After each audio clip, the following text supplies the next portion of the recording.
This is our 17th book in 4 years. I know some of you have been with us for all of the books, and some of you, this is the first time joining.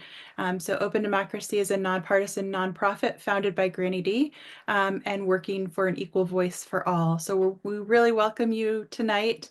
We have Professor Richardson with us to discuss the book.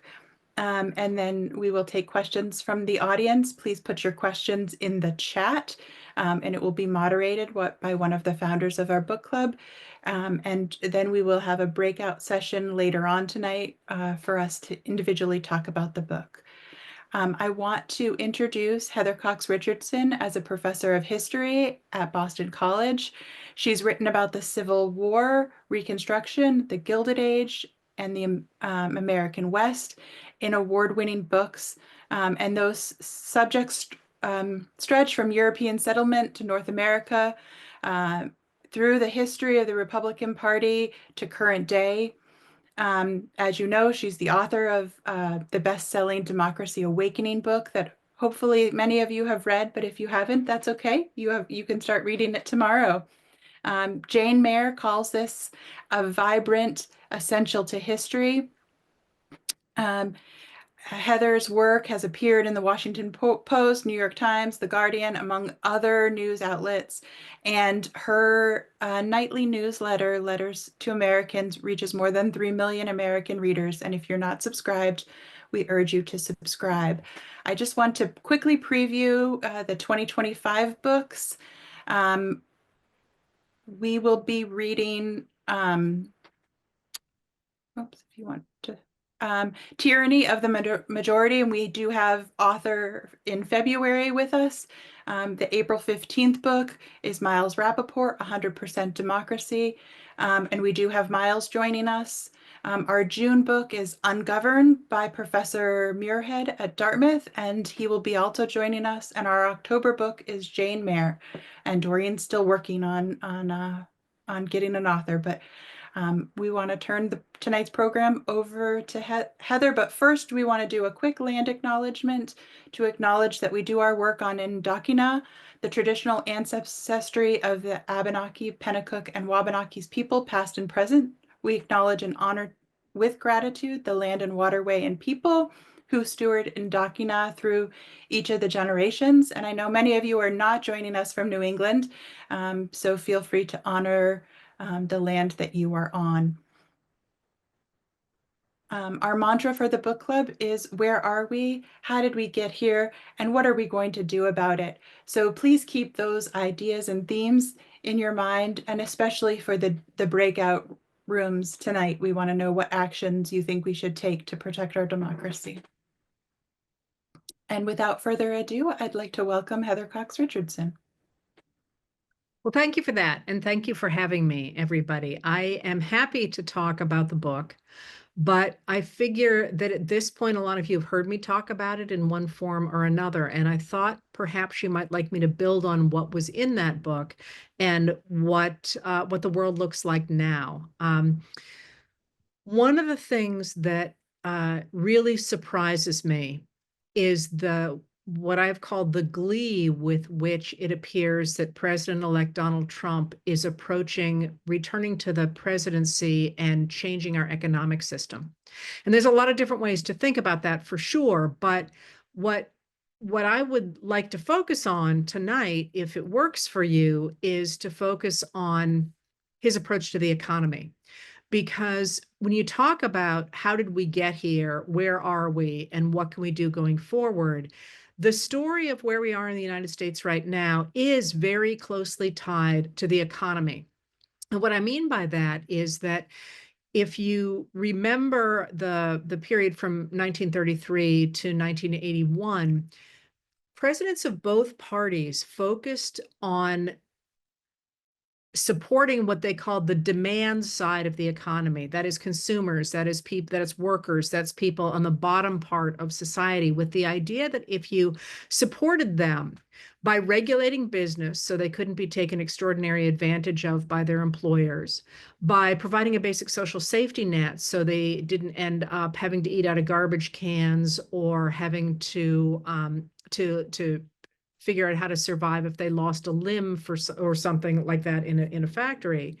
If you promoted infrastructure to give people access to the resources they needed to be prosperous, and if you protected the right to be equal before the law, if you protected civil rights, that what you would do is you would put money in the basic in the majority of Americans, and they would have money to spend. So they would keep the economy growing because they would have money to spend. And this was the idea that FDR put into place in 1933. And nobody quite knew what he was doing yet. John Keynes was running around, but he was not really, people hadn't really absorbed him yet. And FDR plays around with this idea, but it really, of course, takes off during World War II. And at the end of World War II, the United States emerges from that war very insecure about whether or not that new economic system is going to be able to continue to hold a depression at bay. And that's itself is an interesting question. But with the idea that this is really the way to make sure the American economy stays stable and continues to grow. And so the Republicans under Dwight Eisenhower, there's a big fight in the 1952 election, but Republicans under Dwight Eisenhower embrace this idea.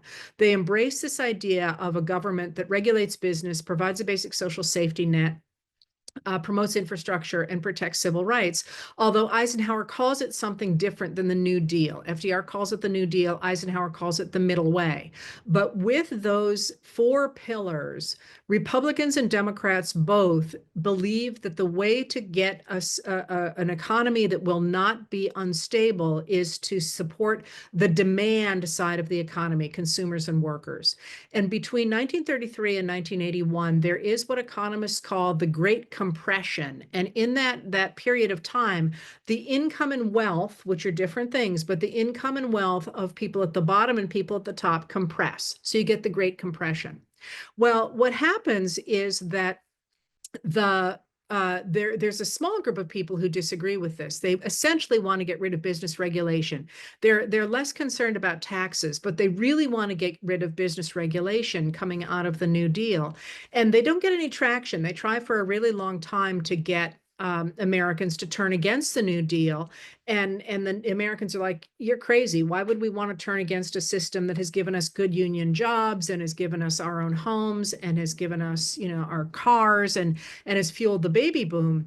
But what enables those people to begin to get traction is the Brown versus Board of Education decision of 1954, in which the people who are opposed to this new liberal consensus, as it is known, begin to say, well, we told you that if you had this big government that did all these things, pretty soon it was going to start discriminating against hardworking white people in favor of Black Americans and Brown Americans. They're really concerned mostly about Black Americans, but before the Brown v. Board of Education decision, there had been a similar decision about Hispanic children in California called Lemon Grove, but which is a cool case. But they began to say, this is what we always told you, was that you don't want to have the federal government get involved in stuff, because as soon as it does, you're going to get something that is akin to socialism. And they'd been talking about this since 1871, believe it or not, when Black Americans, Black men, get the right to vote.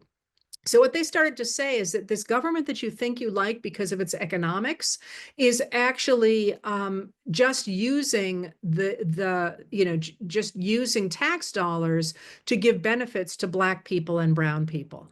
And it was on that the liberal consensus began to break. And that's, of course, what people, and I could go through a whole list, but that's really William F. Buckley Jr. who begins to push that in 1951, and that takes off in 1954. And then with the Brown v. Board of Education decision, and then that strand of what became known as movement conservatism, because it's not conservative at all. It actually rejects the concepts of ideological conservatism that were laid down after the French Revolution.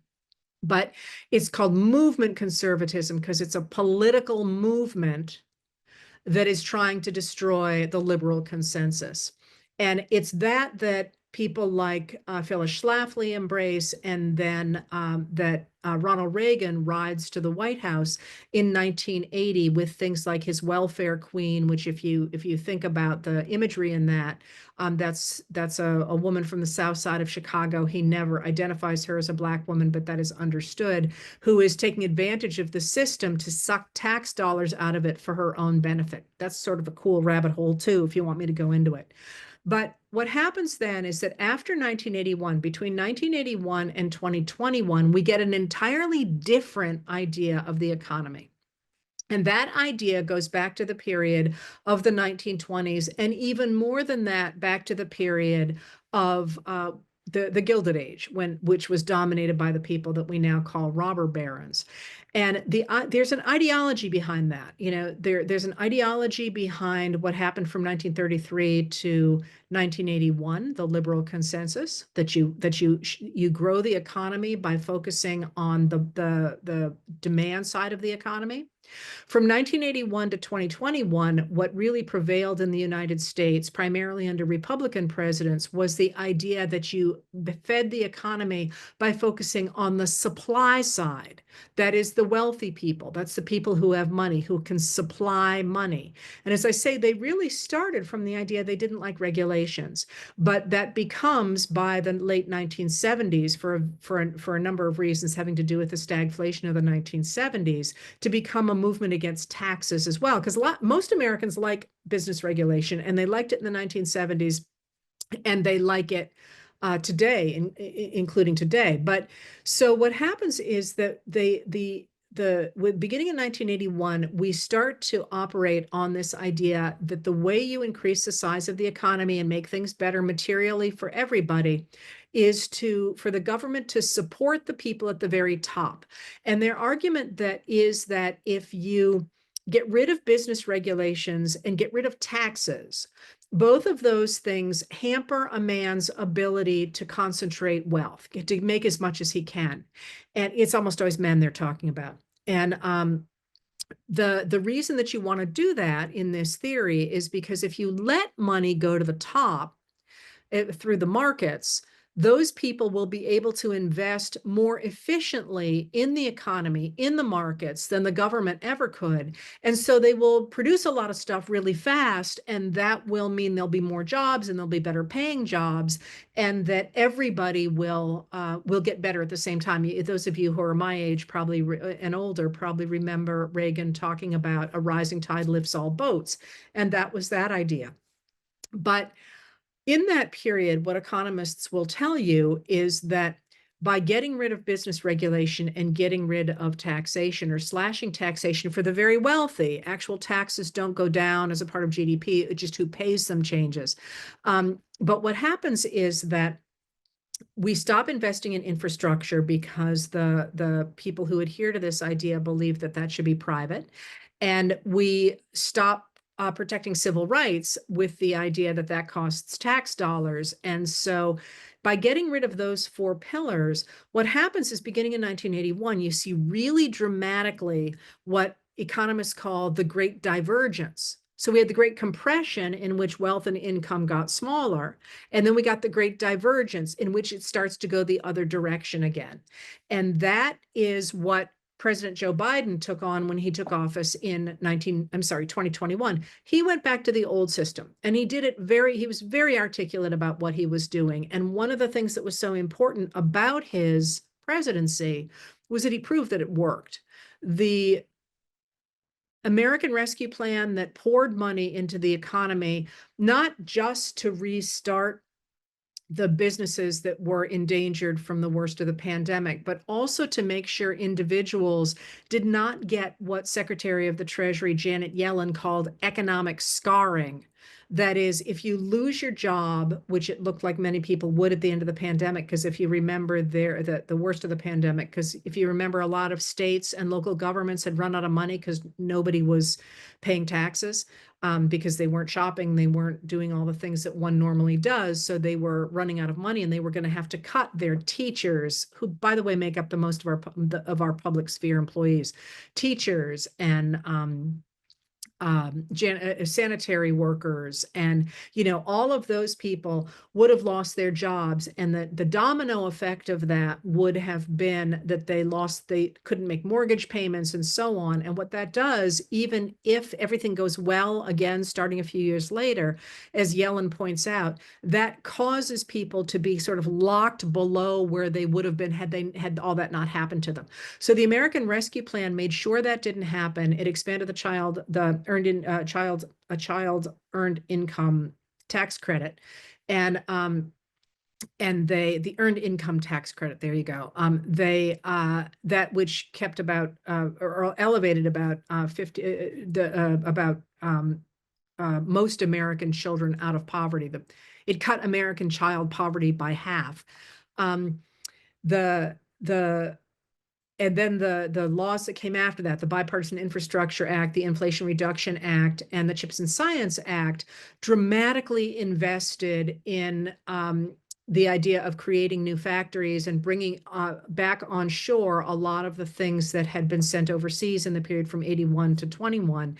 And what that did was it created an unbelievable 16 million jobs, highest number of jobs ever in 1 4-year term. And they were good paying jobs at the same time that the government worked to break up the monopolies that had established themselves since 1981, that made things much more expensive in food deserts and created food deserts, for example. And they also got rid of junk fees, and they enabled the government to negotiate with big pharma, for example. So Biden very deliberately worked against that, and it worked. I mean, we had extraordinarily low unemployment. We had inflation for sure, but lower than the rest of the world. And on average, people's income is $4,000 higher than it was before the pandemic, which erases the inflation and so on. But when Trump came in, or when Trump comes in, he has said that he wants to return the country to the era of William McKinley. And I find this really interesting because that's the heart of the period of the robber barons, for example, in which there was no regulation of business at all, no taxes. One of the things that the Democrats try to do in the early 1890s is to impose an income tax, which the Republicans had invented during the Civil War, and it had fallen. It had expired in 1875. They tried to put back in place an income tax, and that's when the Supreme Court, which had been stacked with pro-business people, said, well, it's unconstitutional to have an income tax, which is how we get the income tax protected by a constitutional amendment in the early 20th century. But Trump has been very clear. He wants to do another major tax cut at the cost of $4 trillion over 10 years. And he wants to slash the government, the Department of Government Efficiency, currently being run by Musk and Ramaswamy, want to get rid of what they consider discretionary income. What is discretionary spending, but the pieces of that, some of them, for example, are veterans health care, and they're talking about hitting Social Security and so on. Whether or not they're going to be able to do it is very much another question. But the reason that I think this is so interesting is because yesterday Biden gave a big speech in which he said, dude, and I paraphrase, don't do it, because most of the we buried these new factories and all that in Republican dominated districts. And if you cut them, your voters are going to be angry. And the reason that I kind of went this direction today was because to me, this moment dovetails with the Gilded Age in what I am seeing in this moment as increased pushback against the very wealthy in American society, ironically, with Trump just going into office. But I am fascinated by the public reaction to the shooting of the United Healthcare CEO. Not of the shooting itself, which is never okay. But the way that the American society has constructed a story around that that makes the CEO the bad guy in this. Think of how profoundly different that would be than 1984, for example, or than during the Iraq War, when an extraordinarily wealthy person who had made his fortune by selling body armor to the U.S. government for the troops that actually could be penetrated, and lots of people were killed that way. He gave a huge party, an extremely expensive party, for his daughter's bat mitzvah, I think it was. And I fully expected there to be some public pushback about that, and there wasn't at all. We seem to me to be in a really different moment than we were in the 1980s. And we're in this really interesting period when Trump is threatening to tear down everything that Biden has done. And yet it's not clear to me that the American people are there. So if there is, in fact, a social movement that looks like the late 19th century, what does that mean for what we can do to protect democracy? Because like the 19th century, we have a huge problem of money in our society. I mean, we know that Elon Musk put at least $250 million behind Donald Trump, which he was able to do because of the Citizens United decision of 2010. And we know that we have a huge disinformation problem in this country. So what does it mean for us to draw parallels to the late 19th century, a period that looks very much like the present, and in which we got the emergence from that era of the progressive era that laid the groundwork for quite literally laid the groundwork for the New Deal and the period after that. I mean, they were some of the same people involved, which I can tell you about. Some of the things that I am looking at are the movements that talk about things like the injustices of pollution that's coming from major corporations spilling into towns. There's been a couple of major issues in the last year where towns have come together across partisan lines to say, listen, we may not agree about who we're voting for, but we don't want to have our water polluted by that corporation over there.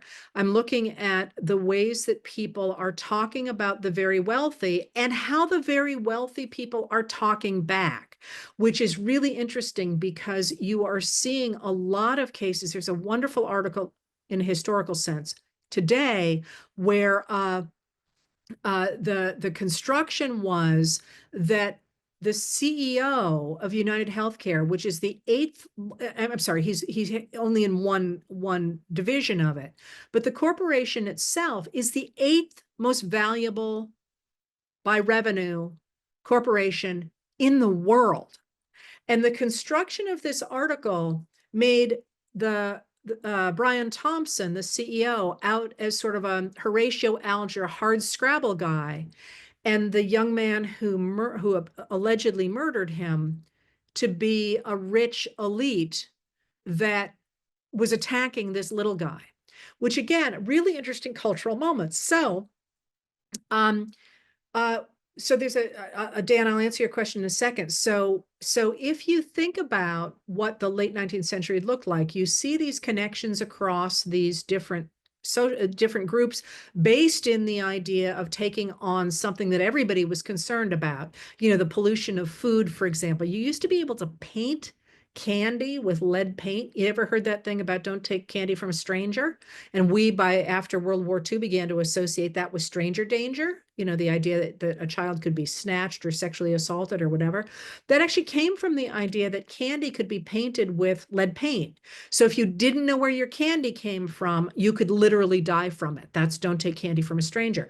That's one of the places that the late 19th century built its coalitions. But crucially, if you look at the voting that happened in November 2024, we know that people who were informed about what was actually happening in the country voted for Kamala Harris and Tim Walz. Those who were ill-informed, thought things were true that were not, voted 3-1 for Vance and Trump.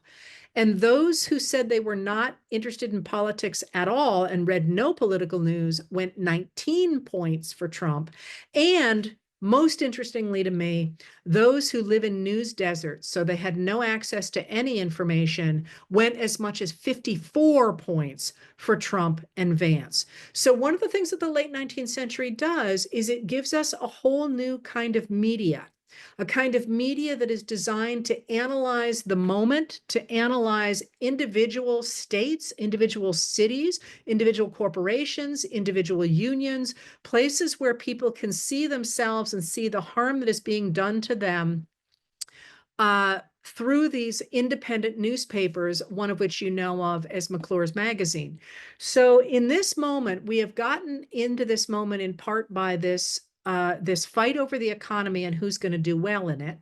And that became a cultural thing, and that got read into culture in the 1970s primarily, and then to the 1980s and beyond.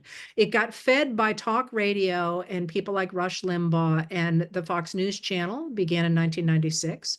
And it has given us the moment that we were at where between 1981 and 2021, $50 trillion moved from the bottom 90% to the top 1%. And then it gave us the Biden-Harris administration that tried to roll all that back, which now has been voted out by less than 50% of the American voters. And yet it feels being the operative word, that we have not had the final word yet on where this is going. And one of the things I'm watching is this language about extraordinarily wealthy people and the rise of new media. Okay. Happy to take questions. And while we're at it, Dan, I will answer this. We did not get out of the Gilded Age with a major depression.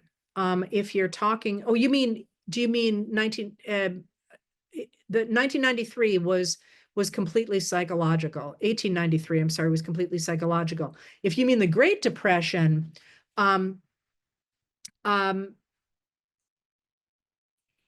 your question is, do we need to have that kind of a catastrophe again? The future is unwritten. I would say not, but you could also point to the fact that we just came through a major catastrophe with the coronavirus pandemic. I would say something different. I would say that American democracy always has growing pains when it confronts a new era. So the expansion west ended up creating a civil war. People talk about the war as being between the North and the South, and while that is true, it's over the West. We got the problem of industrialization that gave us the robber barons that had to be pulled apart. Then we had the rise of nuclear weapons and the concept of globalism and a nuclear war. Now we've got the internet. These are all things that we have to learn to grapple with. And I would say right now we're in a period where we have to learn to grapple with the propaganda that the internet has made possible, that has grown out of this period I was talking about. Rick Hubbard, do you want to unmute? Hello, Heather. Can you hear me? I can, yes. How are you? Good. I have just almost finished a walk across America called Walking to Fix Our Democracy. And I don't honestly know how many people I have talked with, but I tended to ask in various variations as neutrally as I could a common question. How well do you, meaning the person I'm talking to, think that a majority, because it takes a majority to pass legislation, are doing in this experiment where we elect representatives and they take an oath to, as spelled out in the Constitution, in a rough sense, their job, which includes promote the general welfare of us all on the biggest issues that face us all: economy, healthcare, making our political system fair, impartial, equitable, and give us a range of competitors. That's their job. How well do you think they're doing over the past several decades?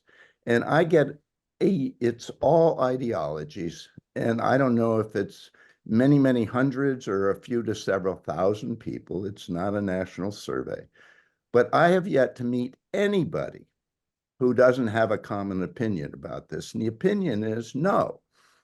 We all know that a majority of our representatives are not doing the job properly across a mix of Republicans and Democratic administrations for decades, and it has led us to the mess we're in now. And you know as well as I do, I immersed myself in constitutional history and law this summer while I was multitasking on the walk. But you know, that our founding fathers spent a lot of time focusing on how we set up this government to represent us, ourselves, not be subjects, and have it do the job properly. And their worst fear was that sometime in the future, we would reach the point by all logical criteria we now are at. And the people know, and they are frankly, I won't use the word they use, but they're pick a word that means really upset. But it's at the system because they know they're good legislators or representatives, but if they're not in sufficient number and they're not doing the job, we end up where we are. I have never heard anyone nationally on the news or national public radio lead with that story or compare when we do the evaluation of the horse race. One party says this or versus that. What it is to the job they take an oath to do. And they want it fixed. And if Trump now has the trifecta and tries, and he doesn't do a very good job at it, there will likely be a big reaction the other ways down the road, not very far. But Americans are united on this problem that they know it's broken. They don't have confidence in the whole system. It's a system problem, not a Republican versus Democrat problem. And they want it fixed. So my question is, how do you view this, and how do you think we get out of this mess? Well, I agree with you. I'm sure that's correct. I have no doubt about that. But this is not unique, a period like this. We have a lot of problems in the way that our system is set up right now. And we could just spend the rest of the night listing them. But the way we fix things in this country is exactly what you identified. People can't just sit around being angry. They need to step forward and say they want change. So take a look, for example, at Wisconsin, where what happened is in 2010, the Republicans the Republican operatives decided that the way to make sure that you did not have to deal with another election of a Republican House and probably I'm sorry, with a Democratic House and probably a Democratic president, was to invest a ton of money in the 2010 elections with an operation called Operation Red Map, or Republican Redistricting Majority Project. And Operation Red Map was designed to make sure that the Republicans won state houses. And the reason that people focused on the state houses was because state houses are very cheap to buy. And I don't mean bribing them. I mean, think about how much money goes into a senatorial election or a presidential election versus a state legislature election. You know, sometimes people don't even have budgets for those. So what they did was they took over a number of different states: Kansas, North Carolina, Ohio, but I'm going to go here with Wisconsin, because they took over Wisconsin and promptly redistricted it so intensely that the Democrats virtually could never win. And then they did it more after the 2020 elections, so that I just read the numbers the other day. The Republicans could win a majority of the Wisconsin legislature with 44% of the vote, while the Democrats would have to have 62% of the vote in order to win control of the legislature. So this was now baked in. Wisconsin had essentially become a one-party state. So what happened was that people like Ben Wickler, who was the Democratic chair of the Wisconsin Democratic Party, worked on a local basis to explain to people what gerrymandering was, why gerrymandering was a bad thing. And you may or may not remember, I think it was last summer, when the votes came up, when a seat came open on the Wisconsin State Supreme Court, they managed to elect Janet Protasewicz, who said, I will get rid of these gerrymandered districts.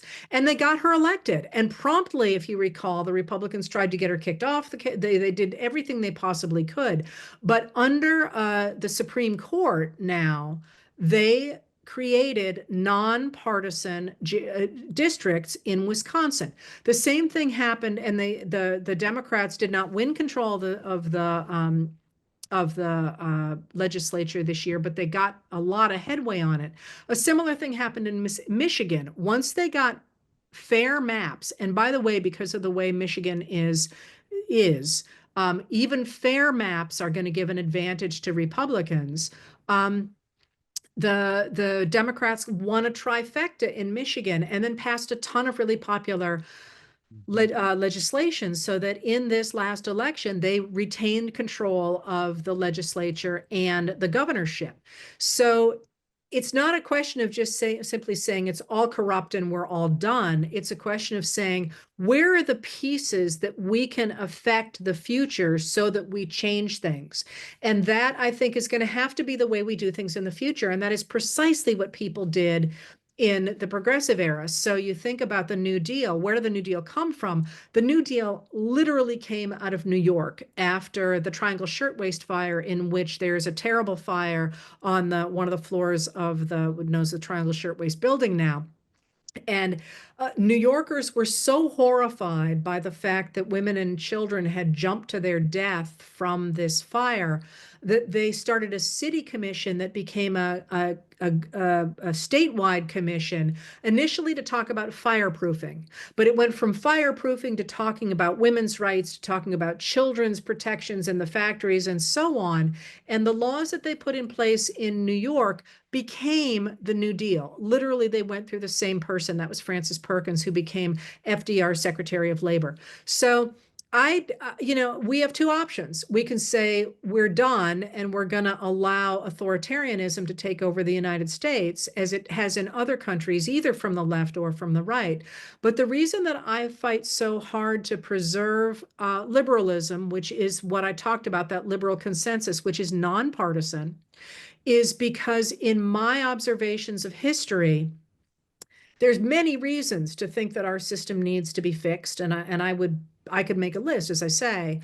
But in my experience, whenever you get rid of democracy and replace it either with an authoritarian system from the left or from the right, what you end up with is an extraordinarily hard time for ordinary people.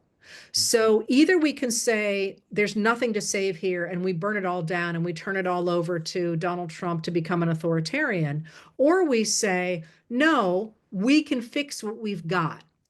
And I'm very much in the we can fix what we've got camp, because frankly, what choice do we have?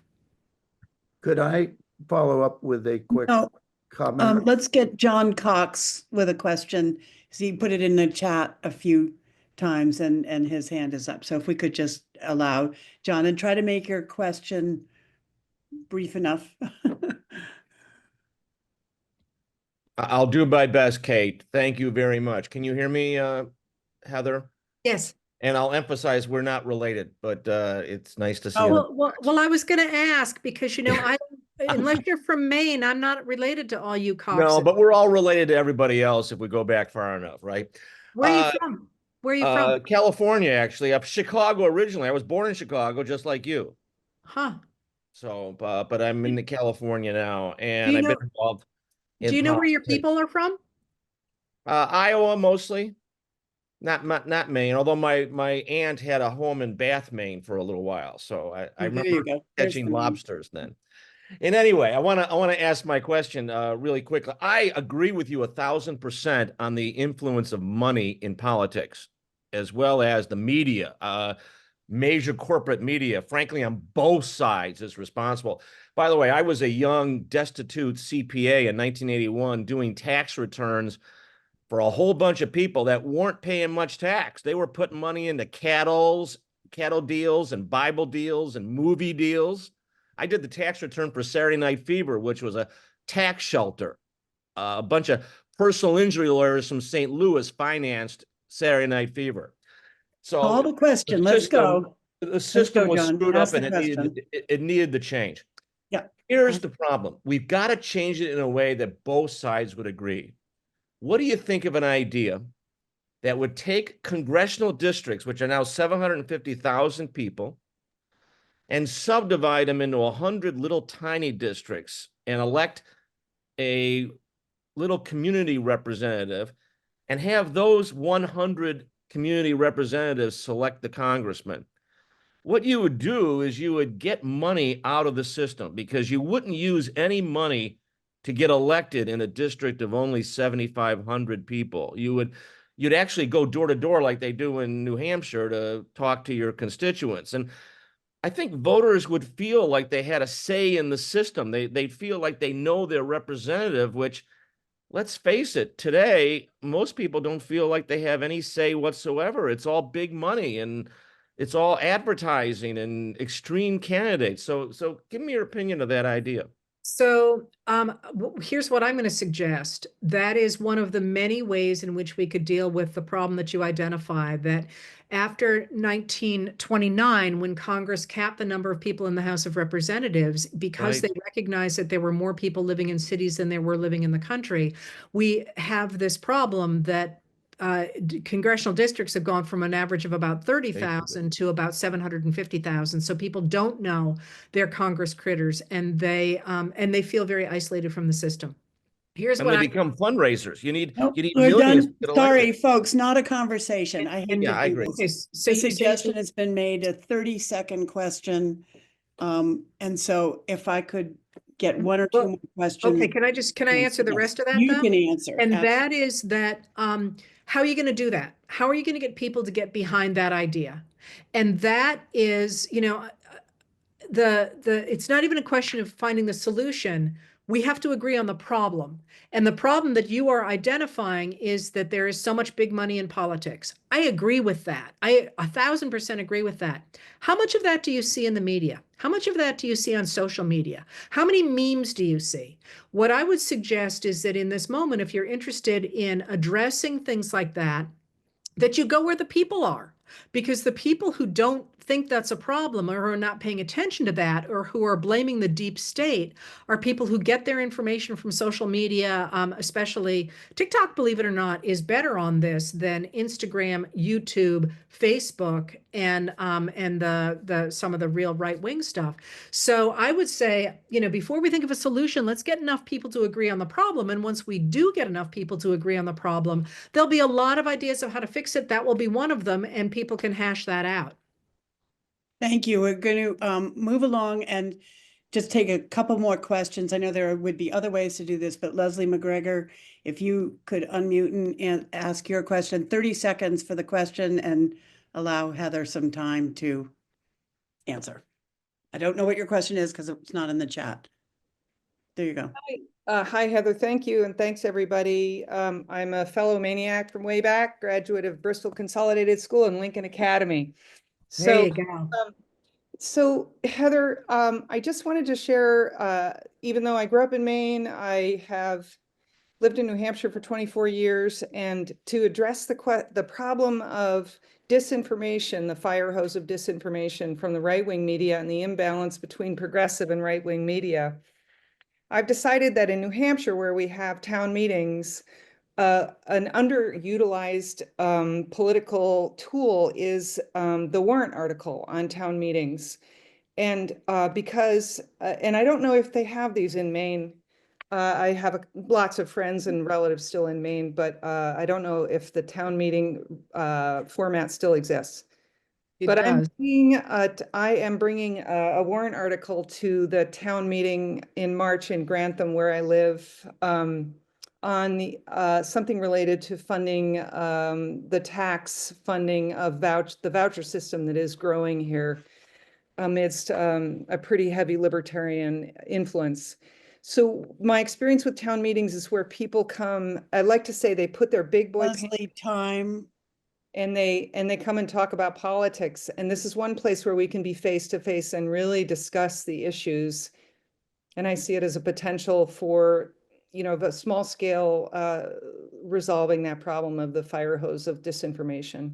I think that's right. And if you think about, you know, some of the things that people are talking about moving forward, I mean, certainly it is very much a problem that the radical right, and I want to emphasize that these people are not traditional Republicans. The radical right has funded the disinformation that you're talking about. So we know, for example, that Tenet Media out of Tennessee was behind funding people like Tim Pool and Ben Shapiro, not Ben Shapiro, I'm sorry, the other Ben.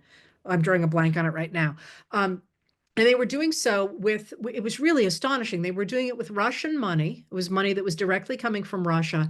And they were paying them $100,000 for you know, a YouTube, one YouTube video, which is bonkers. I mean, that I can't tell you doing these. I mean, I don't charge for what I do, but I do know the field. That is crazy money. And they are the only people who do that. And what that means is that there is less of an attempt to push what I would call fact-based ideas in those spaces, because there aren't the clicks and there aren't the payback. You don't get money back for that the way you do through outrage. And so one of the things that I'm thinking about going forward is how we address the lack of fact-based media in those social media spaces.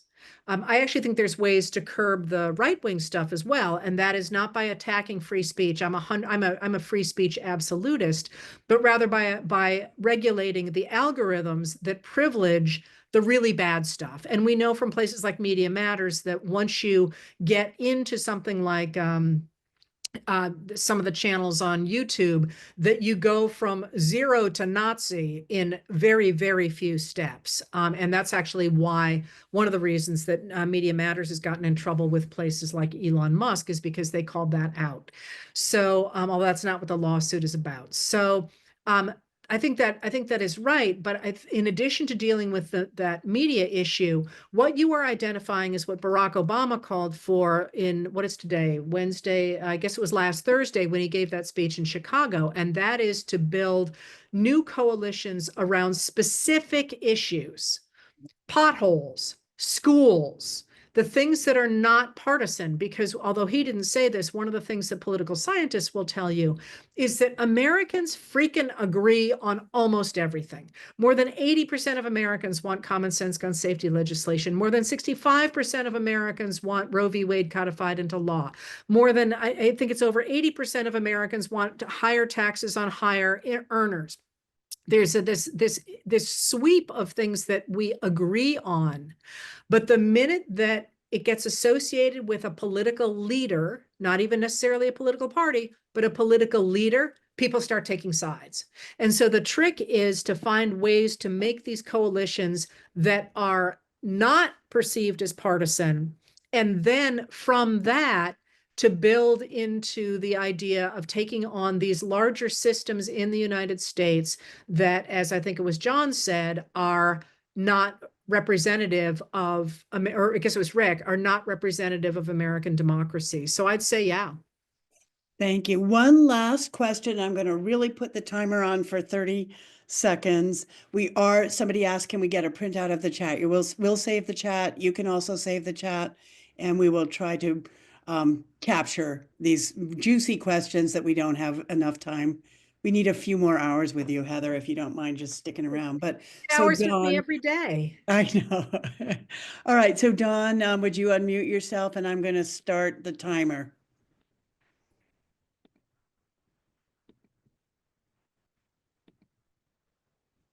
Dawn, I'm afraid you're muted. You're still muted. You're muted.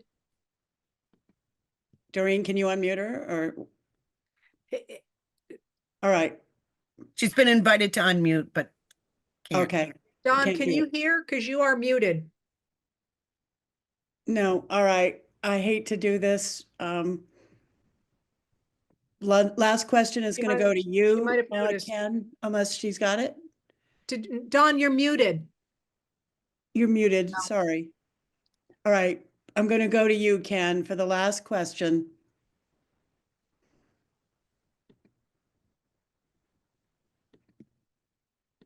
No.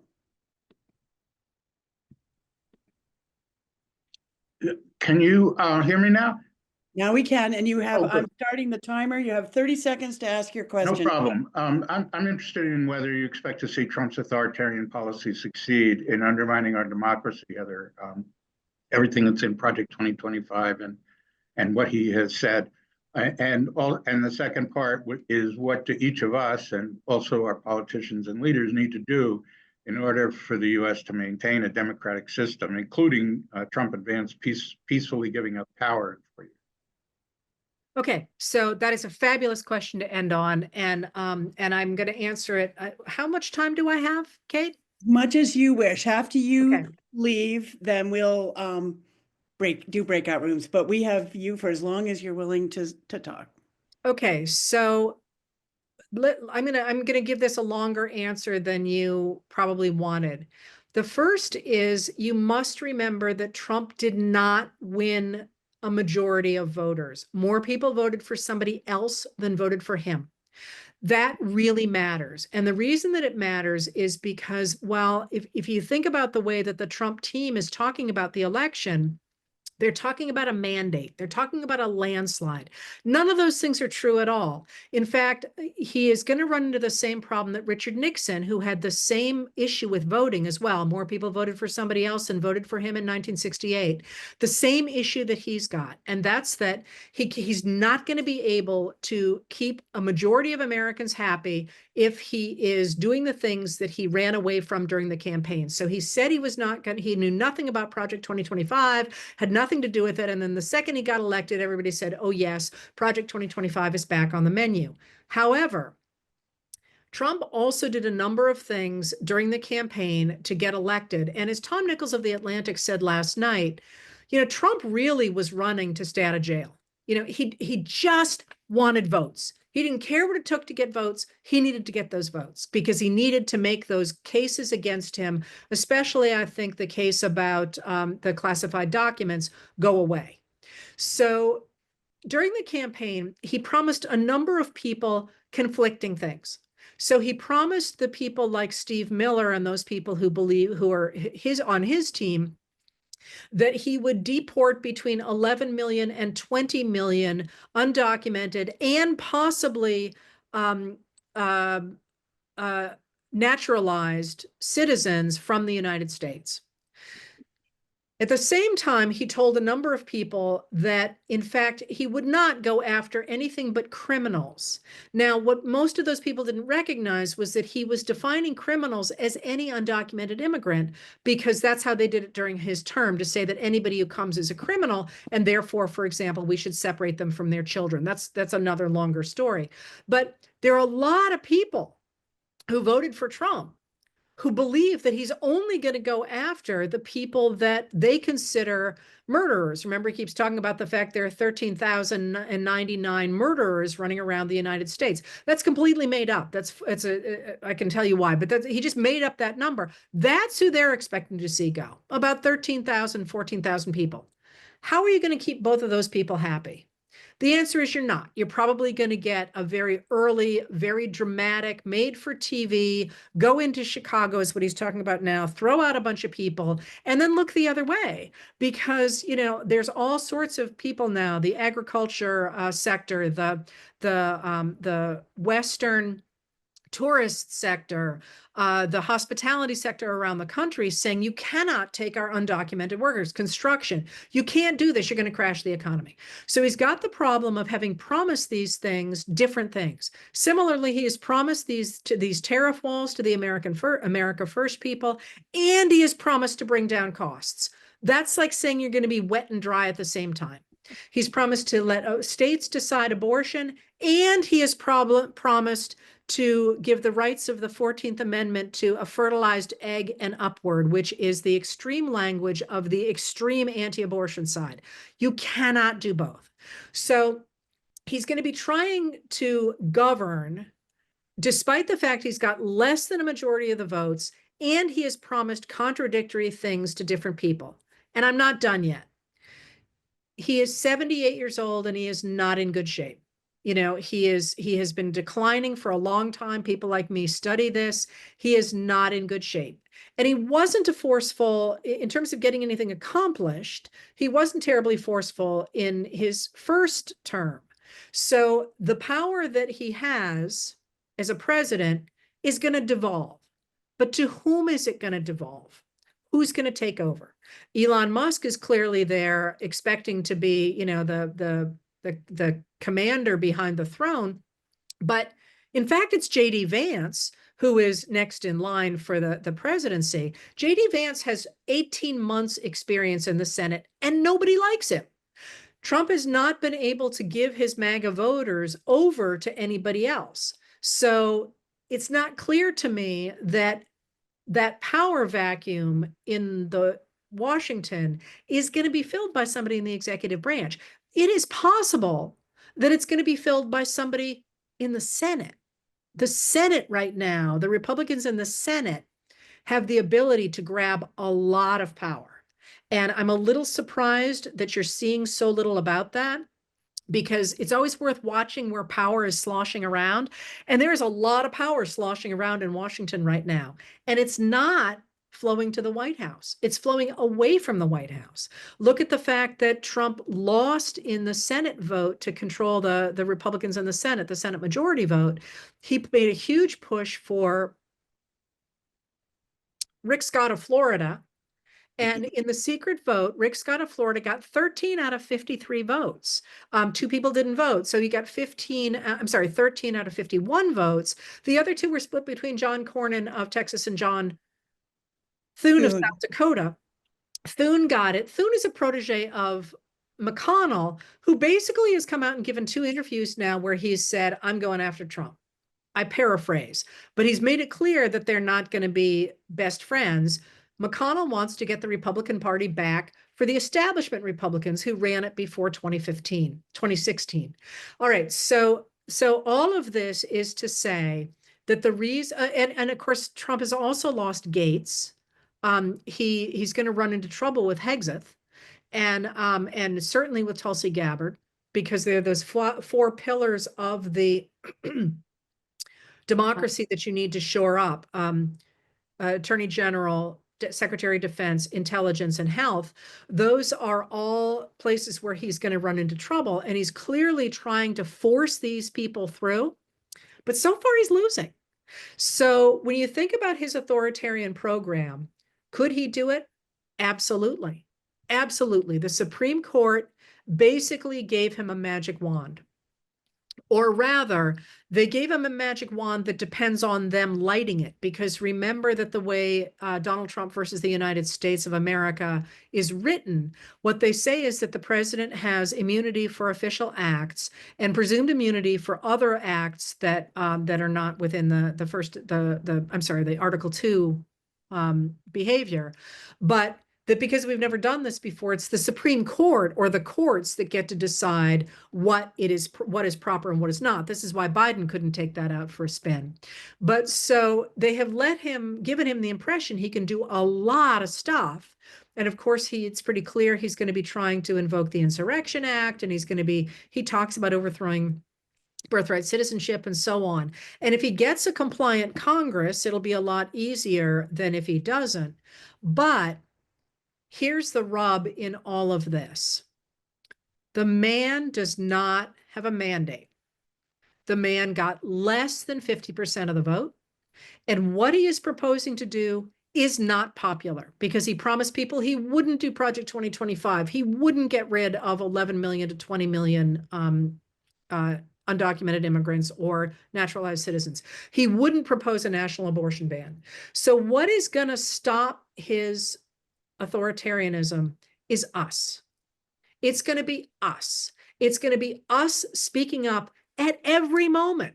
You know, write to your Congress critters about in the Senate about Hegseth, but write actual letters to Susan Collins, Todd Young, Mitch McConnell, John Thune, all of those senators who didn't vote for Rick Scott. Now, we don't know which ones they are, but the point is that you can identify the 13 who did vote for him pretty easily. I wouldn't bother to write to Rick Scott unless you're going to say, we're not happy with you.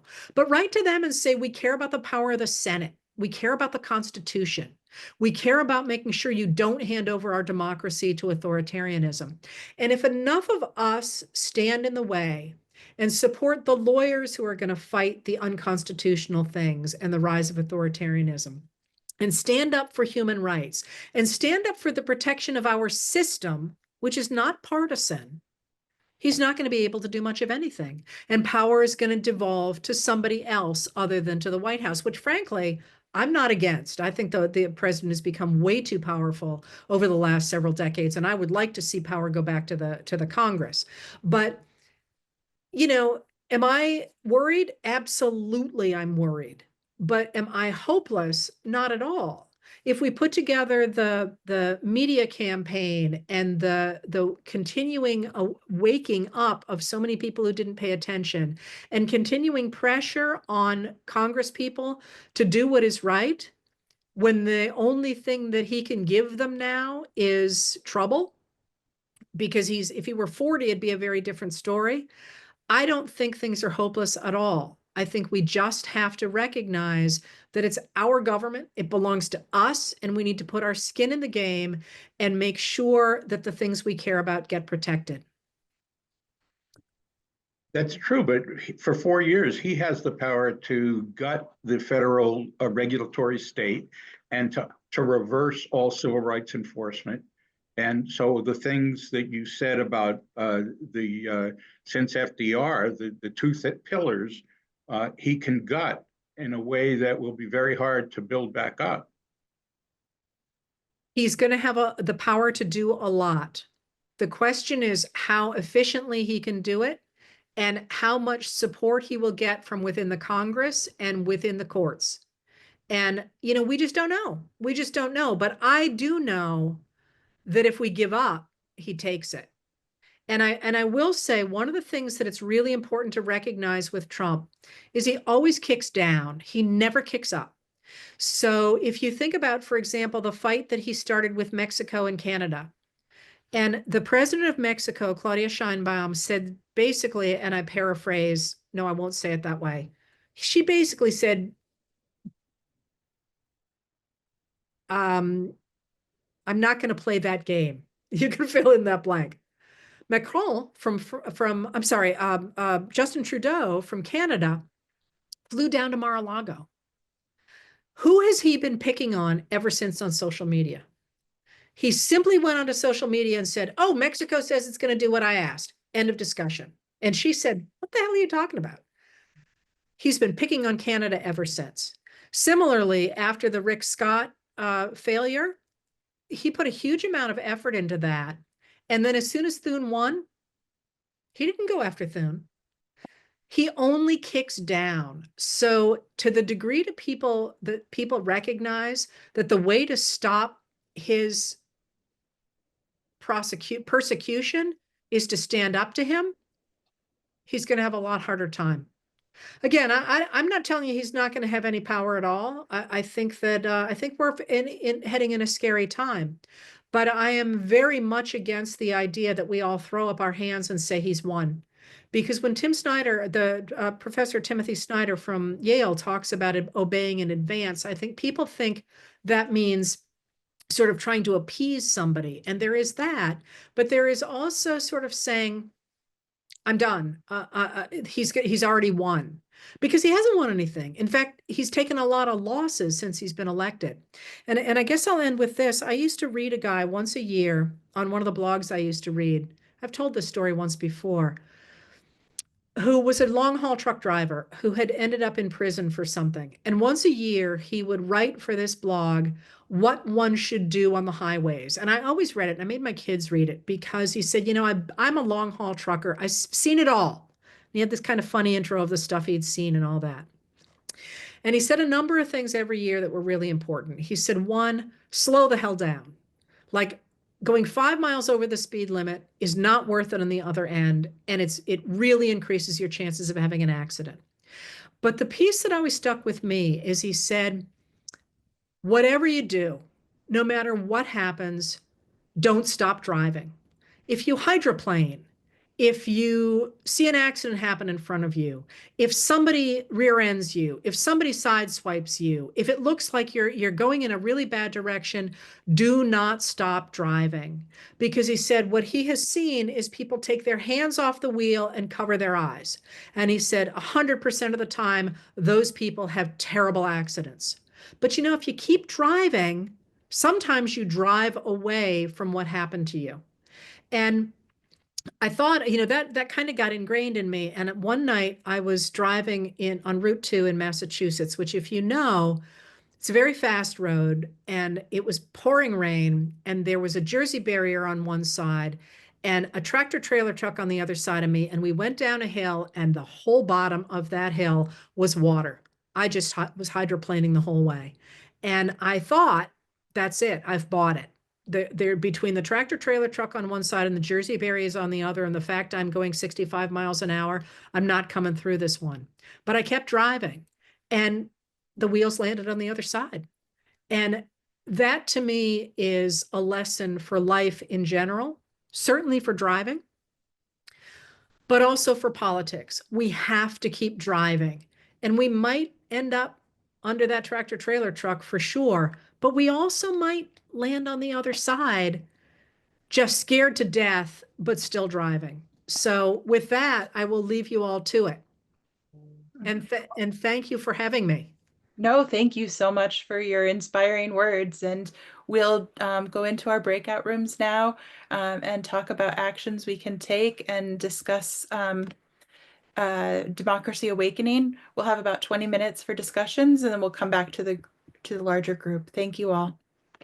Thanks for having me. Mm-hmm. Thank you.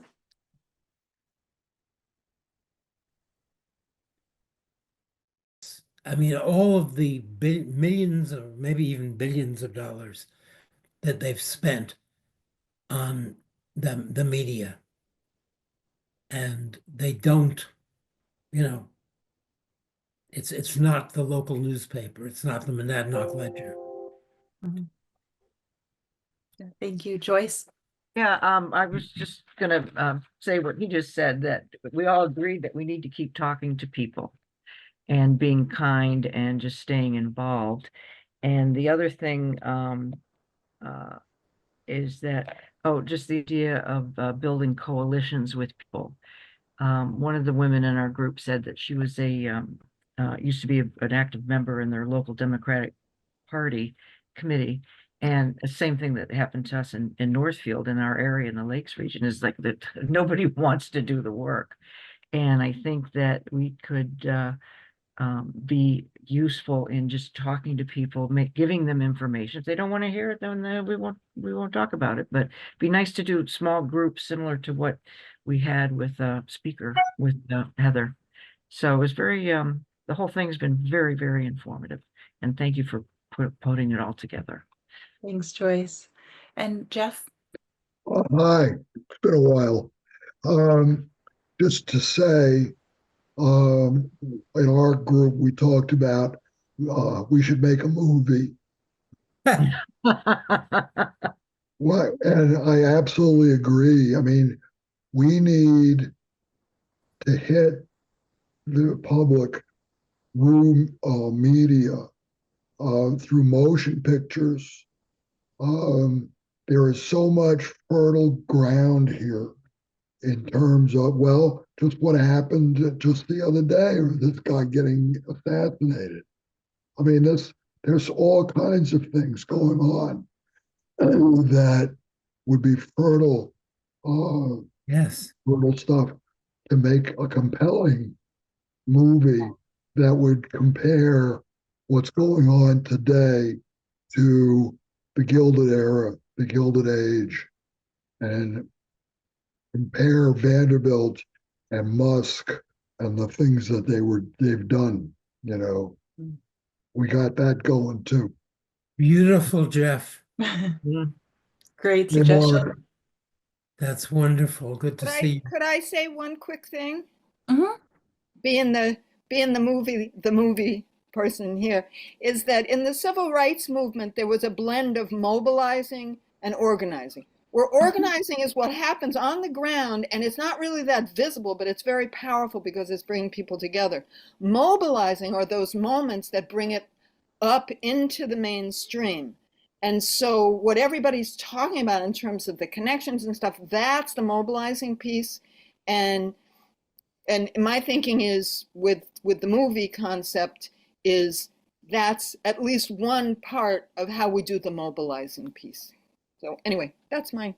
I love that, Sarah. Thank you. And our group talked about sort of that practicing community and building those relationships, but also just continuing to be an advocate and writing letters to your member of Congress and your state representative, because we need to also make sure we're making sure our voice is heard in those important decisions. Annie, I wanted to get you in. Thank you. I finally figured out how to put the hand up. I'll take it down after we're done. I got Heather's book, that particular book, shortly after it came out. So it's been a while since I read it. And I was trying to think, okay, what applies here that I remember from the book? And one of the things is that democracy, we're working for democracy, and democracy itself is changing. In the past, it's always been kind of top-downish. And right now, here we are from all these local groups. I don't know about y'all. Yeah, I was one of the ones that kind of gave up on my local group because they did not want to do anything different from what they'd already done. And I knew they were going to lose, and they did. But I finally said, okay, I'm going to take my skills, limited as they are, because I don't get out. I'm not able to get out and do a lot of things. But I can do things online, and I can do things at home. I can join groups and I can talk to people. I have a lot of experience, and I ended up turning into a mentor, talking to people and teaching them how they can get out in their own communities, what are safe ways to talk to people, how to build up a relationship. Don't hit them all at once. Forget about the people who are deep into MAGA. They're not, it's a waste of time. Find the people who are likely voters or who are maybe voters or who don't know yet, haven't ever voted, and talk to them and build up a relationship one step at a time. You're going to go knocking on doors, in my experience, at least 3 times to the same house. And you're just going to go and say, hi, I'm your neighbor. And I just wanted to meet you. I'm working with the Democratic Party or with this candidate or whatever it is that you're doing. And I just wanted to let you know that we're here. Next time you go, strike up a conversation, see where they are. And the 3rd time, that's when you really get serious. You may be going back a 2nd time to say, hey, just wanted to check in with you. Got plans to vote. And I taught people things like this, how to actually make a difference. You don't have to do it all at once. Good canvassing is going to wear out some shoe leather. And I think it's the same thing with the other things that we do, like the postcards, which are exciting and fun to do. You can do them by yourself, as I do. Yeah. But the whole thing is, I realize that democracy has changed. It is no longer top down. People up here making all the decisions and filtering them down to us. We are taking the things that we're doing, and we're starting to push that information up to the top, through the middle, and we're pulling people together. I think the Democratic Party had a really good start on it. We just didn't have quite enough time, and we got undercut a couple of times in a few places. But like Heather said, it's squeaky close. We're this close, folks. And it's by working together. Other thing that was exciting was seeing people crossing state lines to help each other out. So we're pulling together that way, starting at the bottom and working our way up. And I think that that's the way we're going to go forward. So you can tell I get excited about things, so I'll shut up now. Somebody else. No, thank you for sharing your ideas, Leanne. In our group, we kind of came at it from two directions.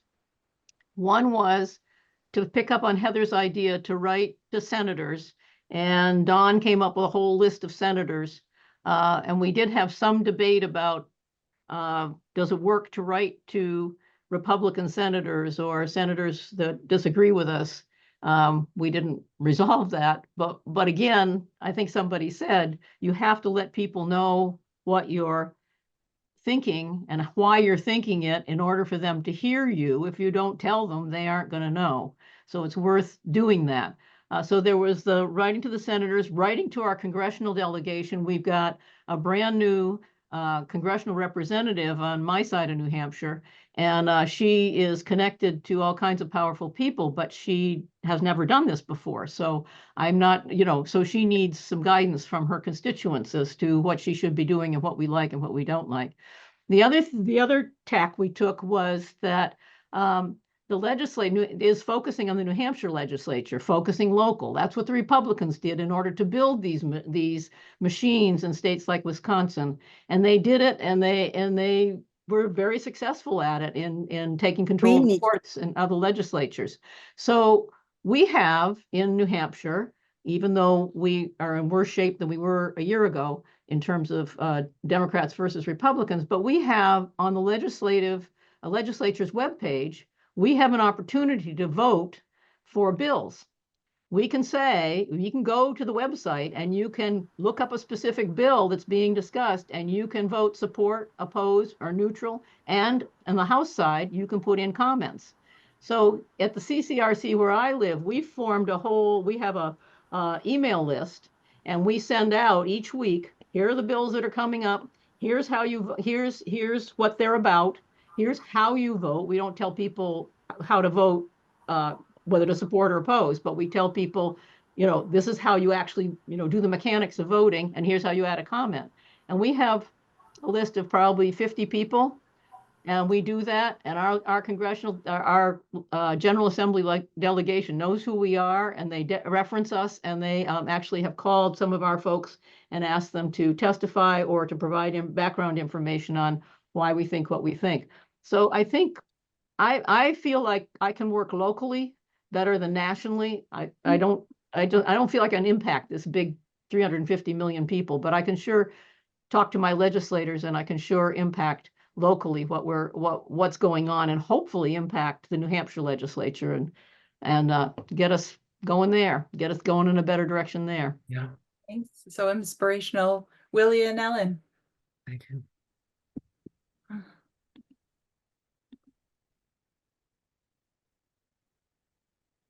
You have to unmute.